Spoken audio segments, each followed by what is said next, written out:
नवी दिशा अकॅडमी या YouTube channel आपल्या सर्वांचं स्वागत आहे। विद्यार्थी मित्रांनो, नवी दिशा स्पर्धा परीक्षा अकॅडमी देऊळगाव राजा येथे आज दिनांक 16/11/2024 रोजी पेपर झाला। या पेपरमध्ये चालू घडामोडी, जनरल नॉलेज, गणित, मराठी व्याकरण, बुद्धिमापन यावर प्रश्न विचारण्यात आलेले आहे। तर आपण एक एक प्रश्न बघूया। प्रश्न पहिला, भारतीय वंशाच्या लिसा नंदी यांची कोणत्या देशाच्या मंत्रिमंडळाने सांस्कृतिक मंत्री म्हणून निवड झाली आहे? ब्रिटन। भारताच्या शौर्य बावा याने जागतिक ज्युनियर स्क्वॉश स्पर्धेत कोणते पदक जिंकले आहे? कांस्य। वक्फ बोर्ड दुरुस्ती विधेयक 2024 कोणी लोकसभेत सादर केले? किरण रिजिजू। भारतीय नौदलाच्या आयएनएस अरिहंत या आण्विक पाणबुडीचे लोकार्पण कोणाच्या हस्ते करण्यात आले आहे? राजनाथ सिंह। हुरून इंडियाच्या यादीत भारतातील सर्वात श्रीमंत अभिनेत्याच्या यादीत कोण प्रथम क्रमांकावर आहे? शाहरुख खान।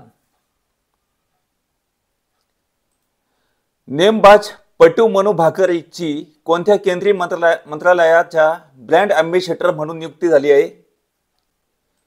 केंद्रीय बंदरे, जहाज आणि जलमार्ग मंत्रालय। खालीलपैकी कोणाला डोमिनिका देशाच्या सर्वोच्च राष्ट्रीय पुरस्काराने सन्मानित करण्यात आले आहे? नरेंद्र मोदी। गुजरात राज्यातील श्री स्वामीनारायण मंदिराच्या स्थापनेला किती वर्ष पूर्ण झाल्याच्या निमित्त 200 रुपयाच्या चांदीच्या नाण्याच्या अनावरण करण्यात आले आहे? 200। 2024 चा बुकर पुरस्कार कोणाला जाहीर झाला आहे? सामंता हर्वे। राष्ट्रीय बाल दिन कधी साजरा केला जातो? 14 नोव्हेंबर। 10 चालू घडामोडी विचारण्यात आल्या होत्या। यानंतर जनरल नॉलेजचे 25 प्रश्न विचारण्यात आलेले आहे। जगातील सर्वात मोठी बँक कोणती? World bank Washington. विद्यार्थी मित्रांनो, या ठिकाणी विद्यार्थ्यांना अगोदर सिलेबस दिला जातो। सिलेबसनुसार त्या ठिकाणी पेपर घेतला जातो। त्यामुळे मुळासकट अभ्यास होतो आणि जे मुळासकट अभ्यास करतात आणि त्यांचा पेपर घेतला जातो तर त्यांचा मुळासकट अभ्यास होत असल्या कारणाने त्यांचा ऑल ओव्हर पेपरमध्ये मार्क सुद्धा वाढतात। या ठिकाणी 3 पेपरमध्ये म्हणजे 10 दिवसांमध्ये विद्यार्थ्याची रिव्हिजन यायला हवी असे प्रयत्न करण्यात आलेले आहे। म्हणून आपल्याला वाटत असेल की या ठिकाणी 2-2 विषय कसे दिले आणि 9-9 चॅप्टर, 7 चॅप्टर आणि 8 चॅप्टर कसे दिले आणि त्याच्यावर प्रश्न कसे विचारले। तर हा मूळ असा उद्देश आहे की विद्यार्थ्यांना जर सिलेबस दिला तर ते हमखास त्यानुसार अभ्यास करतात आणि टार्गेट दिलं त्याप्रमाणे पेपर घेतला तर ते विद्यार्थी अभ्यास करतात। आणि या क्लासमध्ये 4 पेपरमध्ये ऑल ओव्हर पेपर एक सस्पेंड घेतला जातो आणि कंटिन्यू सिलेबस दिला जातो। म्हणजे बुधवारी पेपर चालू असताना शनिवारचा अभ्यासाचा सिलेबस द्यायचा, शनिवार पेपर चालू असताना बुधवारच्या पेपरचा अभ्यास द्यायचा। अशा पद्धतीने कंटिन्युटी चालू आहे। म्हणून या प्रश्नाचा उपयोग सुद्धा आपल्याला होऊ शकतो। चला तर पुढचा प्रश्न घेऊया। कर्नाटक या शहराचे जुने नाव काय? म्हैसूर। चीनचे दुःखाश्रू कोणास म्हणतात? होयहाको नदी। अमेरिका या देशाच्या संसदगृहाला काय म्हणतात? काँग्रेस। शीन या नदीच्या काठावरील शहर कोणते वसले आहे? पॅरिस। जर्मनी या देशाचे चलन कोणते आहे? युरो। श्रीलंका या देशाची राजधानी कोणती? कोलंबो। सूर्य व पृथ्वी मध्ये चंद्र आल्यास काय होते? सूर्यग्रहण। सूर्यकुलाबाहेरील परंतु सूर्यानंतर पृथ्वी सर्वाधिक जवळ असलेला तारा कोणता? अल्फा शंटोरी। लालसर रंगाचा ग्रह कोणता? मंगळ। जुनागड संस्थान भारतात केव्हा विलीन झाले? फेब्रुवारी 1948। मद्रास प्रांतात होम रूल लिंक चळवळ कोणी सुरू केली? Doctor Annie Besant. तर महाराष्ट्रामध्ये लोकमान्य टिळकांनी सुरू केली. रिकामी जागाला जॉर्ज पंचम यांनी बंगालची फाळणी रद्द झाल्याची घोषणा केली 12 डिसेंबर 1911 भारतात आधुनिक सुधारणेला रिकामी जागाच्या काळात सुरुवात झाली. Lord Wellesley. हा प्रश्न पहा, कोणाच्या काळात सुरुवात झाली? Lord Wellesley. भारताची फाळणी झाली तेव्हा राष्ट्रीय काँग्रेसचे अध्यक्ष कोण होते? जे.के. कृपलानी. वंदे मातरम हे गीत कोणाच्या साहित्यकृतीत आहे? आनंदमठ. खिलाफत चळवळ कोणत्या साली सुरू झाली? 1919. हिंदू लेडी या नावाने टाइम्स पत्रातून कोणी लिखाण केले? पंडिता रमाबाई. राष्ट्रीय कृषी सहकारी खरेदी विक्री संघाची स्थापना कोणत्या सुधारकाने केली? डॉक्टर पंजाबराव देशमुख. साने गुरुजीचा मृत्यू कोणत्या साली झाला? 1950. विनोबा भावेच्या समाधीवर खालीलपैकी कोणते शब्द लिहिलेले आहेत? हरे राम.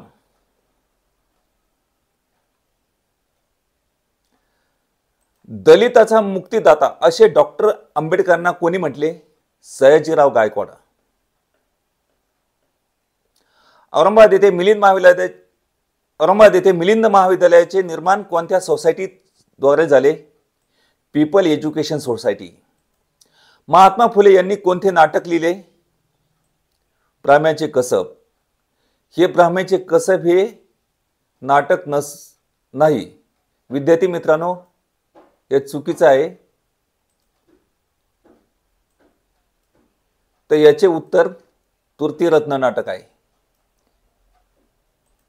याचे उत्तर तृतीयरत्न नाटक आहे. महात्मा फुले यांनी कोणते नाटक लिहिले? तृतीयरत्न. तेल्या तांबोळ्याचे पुढारी म्हणून कोणाचा गौरव केला जातो? लोकमान्य टिळक यांचा. कोणाचा? लोकमान्य टिळक यांचा. महात्मा गांधी नाही. तर विद्यार्थी मित्रांनो, जनरल नॉलेजचे 25 प्रश्न अशा पद्धतीने बघितले. यानंतर गणिताचे प्रश्न अशा प्रकारे होते. एका चौरसाची परिमिती 24 सेंटीमीटर असल्या त्याच्या कर्णाची लांबी किती? 72 सेंटीमीटर. आता सहज मी हे प्रश्न वाचतोय, ते तुम्ही प्रश्न सोडून बघा. तुमचा सर्वांचा जर रिस्पॉन्स असेल तर हे गणित मी याचा व्हिडिओ बनवून या ठिकाणी तुम्हाला सोल्युशन दिले जाईल. तर विद्यार्थी मित्रांनो, आपण इतरांना शेअर करा आणि त्यामुळे जास्तीत जास्त व्ह्यू वाढेल, माझाही सुद्धा कॉन्फिडन्स वाढेल आणि त्याच्यामध्ये तुम्हाला वेळोवेळी ह्या प्रश्नपत्रिका हमखास येणारच आहे बुधवार आणि शनिवार. पण गणिताच्या आणि बुद्धिमापनाचे तुम्हाला व्हिडिओ सुद्धा लागत असेल, सोल्युशन लागत असेल तर आपण या ठिकाणी रिस्पॉन्स देणं खूप महत्त्वाचं आहे. चला 37वा प्रश्न बघा. एका आयताकृती सभागृहाची लांबी 24 मीटर व रुंदी 15 मीटर आहे. तर 60 सेंटीमीटर बाजू असलेल्या एकूण किती चौरस कुर्त्या लाद्या सभागृहाच्या जमिनीवर बसवाव्या लागतील? याचे उत्तर 1000 आहे. एका आयताकृतीची बागेची लांबी व रुंदी अनुक्रमे 30 मीटर 25 मीटर आहे. त्या बागे सभोवती आतून 3.5 मीटर रुंदीचा रस्ता आहे. तर रस्ता सोडून बागेचे क्षेत्रफळ किती? 414 चौरस मीटर आहे. दोनच उमेदवार उभे असलेल्या एका निवडणुकीत ज्या उमेदवाराला 30% मते मिळाली तो 14,400 मतांनी हरला. तर विजयी उमेदवाराला एकूण किती मते मिळाली? 25,200. 1.5 किलोमीटर लांबीच्या रस्त्याच्या दुतर्फा 5 मीटर अंतरावर एक याप्रमाणे एकूण किती झाडाची रोपटे लावता येतील? 602. एका पुस्तकाच्या 10 प्रती छापण्यास 2.5 दस्ते लागतात. तर त्या पुस्तकाच्या 2000 प्रती छापण्यास किती रीम कागद लागेल? 25. एका रकमेची चक्रवाढ व्याजदराने 24 वर्षात 8 पट होते. तर तीच रक्कम त्याच दराने किती वर्षात दामदुप्पट होईल? 8 वर्षात. 10,4 दराने 31,250 रुपये मुद्दलाचे 3 वर्षात मिळणाऱ्या सरळ व्याज व चक्रवाढ यातील फरक किती? 152 रुपये. दशादशे 12 दराने 4,800 रुपये मुदलाचे 5 वर्ष मुदतीत जेवढे व्याज मिळेल तेवढेच व्याज तेवढ्याच रकमेवर 3 वर्ष मुदतीत मिळण्यासाठी व्याजाचा दर कितीने वाढवावा लागेल? 8%. गोपाळने 1,500 रुपये मुद्दल दशादशे 12 दराने 5 वर्ष मुदतीसाठी व्याजाने घेतले तर त्याला एकूण किती सरळ व्याज द्यावे लागले? 9,000 रुपये. एका वस्तूची छापील किंमत 28,000 रुपये असून तिच्यावर 8% सूट मिळते तर त्या वस्तूची विक्री किंमत किती? 25,760 रुपये. छापील किमतीवर 5% सूट देऊन एका दुकानदाराने एक वस्तू 2,252 रुपयास विकली तर वस्तूची छापील किंमत किती? 2,160 रुपये. जर एक वस्तू 8% तोट्याऐवजी 8% नफ्याने विकल्यास विक्रेत्याला 40 रुपये जास्त मिळतात तर त्या वस्तूची खरेदी किंमत किती? 250 रुपये. एक वस्तू 2,580 रुपयास विकल्याने 430 रुपये नफा होतो तर 100 नफा किती होईल? 20%. एका गावची लोकसंख्या 2400 आहे. जर गावची लोकसंख्या दर 5 वर्षांनी 5% वाढते तर 10 वर्षांनंतरची त्या गावची लोकसंख्या किती आहे? 2646. 120 चे 3% बरोबर 1 चे 3% तर x बरोबर किती? 120. 7 वर्षापूर्वी मयुरी व तिच्या आईच्या वयाचे गुणोत्तर 1:4 होते. जर मयुरीचे आजचे वय 14 वर्ष असल्यास 7 वर्षानंतर त्यांच्या वयाचे गुणोत्तर किती? 1:2. निनाद आणि त्याची आई यांच्या वयाची बेरीज 52 वर्ष आहे आणि त्यांच्या वयातील फरक 24 वर्ष आहे तर निनादच्या आईचे सध्याचे वय किती? 38 वर्ष. अवब यांच्या नफ्याचे गुणोत्तर 1:4 आहे. मुदतीचे गुणोत्तर 5:60 आहे तर त्यांच्या भांडवलाचे गुणोत्तर किती? 2:5. याने 10,000 रुपये भांडवल गुंतून एक धंदा सुरू केला. 8 महिन्यानंतर 5,000 रुपये गुंतून बी ने भागीदारी स्वीकारली. जर त्यांना वर्षाअखेर 2100 रुपये नफा झाला तर बी च्या नफ्यातील हिस्सा किती? 300 रुपये. दोन संख्याचे गुणोत्तर 3:4 आहे. जर प्रत्येक संख्या 7 ने वाढवल्यास त्यांचे गुणोत्तर 7:9 होईल तर त्या दोन संख्यांमधील फरक किती? 14. जर एस बी साठी 5:2 आणि बी सी साठी 3:7 तर एबीसी चे गुणोत्तर किती? 15, 6, 6, 14. एका वर्गातील 40 विद्यार्थ्यांच्या वयाची सरासरी 13.5 वर्ष आहे. वर्ग शिक्षकासहित सर्वांच्या वयाची सरासरी 14 वर्ष आहे तर वर्ग शिक्षकाचे वय किती? 34 वर्ष. क्रमागत 9 समसंख्याची सरासरी 62 आहे तर त्यापैकी सर्वात लहान संख्या कोणती? 52. एका फलंदाजाने 11 एकदिवसीय सामन्यात काही सरासरी धावा काढल्या. 12व्या सामन्यात जेव्हा त्याने 56 धावा काढल्या, किती? 56 धावा काढल्या, तेव्हा त्यांची सरासरी धाव संख्या 3 ने कमी झाली तर 12 सामन्यातील त्यांच्या सरासरी धावा किती? 89. विद्यार्थी मित्रांनो, अशा प्रकारे 25 गणित हे संपूर्ण अंकगणितामध्ये विचारले गेले. मराठीचे 20 प्रश्न बघा, त्यानंतर बुद्धिमापनचे 20 प्रश्नही सुद्धा आपल्याला बघायचे आहे. कंटिन्यू व्हिडिओ बघा. पुढील वाक्य अर्थ न बदलता वक्रार्थी करा. अपमान केल्यास कोणाला राग येत नाही? याचे उत्तर अपमान केल्यास प्रत्येकाला राग येतोच. उद्गारार्थी व विधानार्थी वाक्याचे परस्पर रूपांतर करा. किती सुंदर अक्षर आहे त्याचे.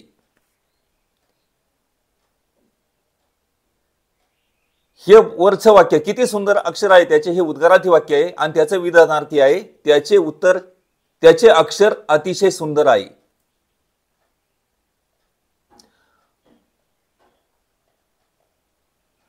पुढील पद्य पंक्तीतील अलंकार ओळखा. लहानपण देगा देवा, मुंगी साखरेचा रवा, अर्वात रत्न थोर, त्याशी अंकुशाचा मार. अलंकार ओळखा. याचं उत्तर दृष्टांत आहे. हिंदू भूमीचे नंदनवन अति सुंदर ते काश्मीर, तेथे हिंदूचे वैराग्या संगे चाले रणकंदन. अलंकार ओळखा. रूपक. पुढील शब्दापैकी तत्सम शब्द ओळखा. समर्थन. पुढील शब्दापैकी तद्भव शब्द ओळखा. गाव. गावातील लोक परोपकारी होते या वाक्यातील अधोरेखित शब्दाचे वाक्यातील स्थान कोणते आहे ते सांगा. विधानपूरक. आज करायचे काम उद्यावर ढकलू नका या वाक्यातील उद्देश विस्तार ओळखा. आज करायचे. प्रत्ययसाधी शब्द कोणता? भवितव्य. गोरगरिबाचे रक्त शोषणारे या जळवात ठेचून काढल्याच पाहिजे. शब्दाची शक्ती आहे व्यंग्यार्थ. शब्द उच्चारल्याबरोबर विशिष्ट वस्तू पदार्थ डोळ्यासमोर येतो ती शब्द शक्ती म्हणजे अभिधा होय. दोन शब्द जोडताना कोणते विरामचिन्ह वापरतात? संयोग. एखाद्या शब्दासाठी असलेला पर्याय दाखवण्यासाठी दोघांच्या मध्ये वापरल्या जाणाऱ्या चिन्हास काय म्हणतात? विकल्प. खालीलपैकी शुद्ध शब्द ओळखा. शैथिल्य. शैथिल्य म्हणजे 2 आणि 4 बरोबर आहे. चंद्रापासून येणारा प्रकाश या शब्द समूहासाठी योग्य शब्द निवडा. चांदणे. वर्णन करण्याची हातोटी किंवा पद्धती या शब्दा समूहासाठी योग्य शब्द निवडा. वर्णन शैली. चरपट पंजरी या अलंकारिक शब्दासाठी दिलेल्या पर्यायातून योग्य शब्द निवडा. निरर्थक बडबड. चरपट पंजरी म्हणजे निरर्थक बडबड. केसाने गळा कापणे या वाक्य प्रचाराचा खालील पर्यायातून योग्य अर्थाचा पर्याय निवडा. केसाने गळा कापणे म्हणजे विश्वासघात करणे. दुर्लक्ष करणे या अर्थाचा वाक्प्रचार सांगा. दुर्लक्ष करणे या अर्थाचा वाक्प्रचार आहे वाऱ्यावर सोडणे. ज्ञानपीठ पुरस्कार मिळवणारे पहिले भारतीय लेखक कोण? वि. स. खांडेकर. विद्यार्थी मित्रांनो, अशा प्रकारे हे 20 प्रश्न मराठी व्याकरणचे विचारण्यात आले होते. आता पुढील 20 प्रश्न हे बुद्धिमापनचे आहे. 81वा प्रश्न बघा. एका सांकेतिक भाषेत बोर्ड या शब्दासाठी बिना अर्थपूर्ण शब्द असा लिहिला जातो तर त्याच भाषेत पावर हा शब्द कसा लिहिला जाईल? याचे उत्तर आहे 3 नंबर QDVNO. तुम्ही सोडून पाहू शकता. व्हिडिओ स्किप करायचा आणि प्रश्नही सुद्धा सोडून पाहू शकता. तुमची इच्छा असेल याचं सोल्युशन द्यायचं असेल तसं कमेंट बॉक्समध्ये आपण सांगावं. एका सांकेतिक भाषेत सीझन हा शब्द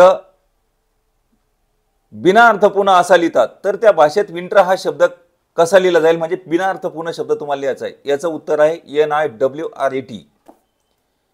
एका सांकेतिक भाषेत ट्रीट या शब्दासाठी 76-21-7 तर रेकॉर्डसाठी 62-34-68 असे लिहितात तर त्या भाषेत डॉक्टर हा शब्द कसा लिहिला जाईल हे तुम्ही अंकामध्ये सांगायचं आहे. याचे उत्तर आहे 84-37-46. एका सांकेतिक भाषेत 654 म्हणजे यू आर इंटेलिजंट, 906 म्हणजे इंटेलिजंट अँड क्रुअल व 759 म्हणजेच दे आर क्रुअल. तर दे यासाठी उत्तर काय? 7. एका सांकेतिक भाषेत 897 साठी काश्मीर शिमला आणि 97-45 म्हणजे शिमला केरळ उटी. 568 साठी उटी दार्जिलिंग आणि काश्मीर तर उटी शिमला काश्मीर साठी काय? उटी शिमला काश्मीर साठी 59-78 हे उत्तर आहे. जर x म्हणजे अधिक, भागेला म्हणजे वजा, वजा म्हणजे गुणिला, अधिक म्हणजे भागेला तर 9 गुणिला 5 वजा 7 अधिक 7 भागेला 8 बरोबर किती? या ठिकाणी चिन्ह बदलायचं आणि उत्तर काढायचं. याचं उत्तर आहे 6. जर वजा म्हणजे भागेला, अधिक म्हणजे गुणिला, भागेला म्हणजे बेरीज व गुणिला म्हणजे वजा बाकी तर खालील पैकी समीकरण सोडवा. इथेही सुद्धा चिन्ह बदलायचे आहे. म्हणजे 73 भागेला 15 गुणिला 29 अधिक 189 वजा 63 या चिन्हाच्या ऐवजी दुसरे वरी दिलेले चिन्ह वापरायचे आणि उत्तर काढायचं. याचं उत्तर येतंय 1. जर भागेला म्हणजे वजा, अधिक म्हणजे भागेला, गुणिला म्हणजे अधिक व वजा म्हणजे गुणिला तर खालीलपैकी समीकरण सोडवा. 37 गुणिला 12 वजा 7 भागेला 284 अधिक 71 या ठिकाणी चिन्ह बदलायचे आणि सविस्तर उत्तर कंच्या भागविभागाच्या नियमानुसार काढायचं आहे आणि याचं उत्तर येईल 117. पुढील प्रश्न बघा. एका रांगेत सीता समोरून 3ऱ्या क्रमांकावर आहे. सीतापासून गीता मागे 5व्या क्रमांकावर व गीतापासून रमा मागे 8व्या क्रमांकावर. तर रांगेतील एकूण विद्यार्थी किती? याचे उत्तर 14 आहे. 40 विद्यार्थ्यांच्या वर्गात सीताचा समोरून 23वा क्रमांक आहे. तर मागून क्रमांक कोणता? याचे उत्तर 18 आहे. मुलीच्या रांगेत शारदाच्या उजवीकडील 5व्या मुलीचा क्रमांक डावीकडून 12वा आहे व उजवीकडून 7वा आहे. तर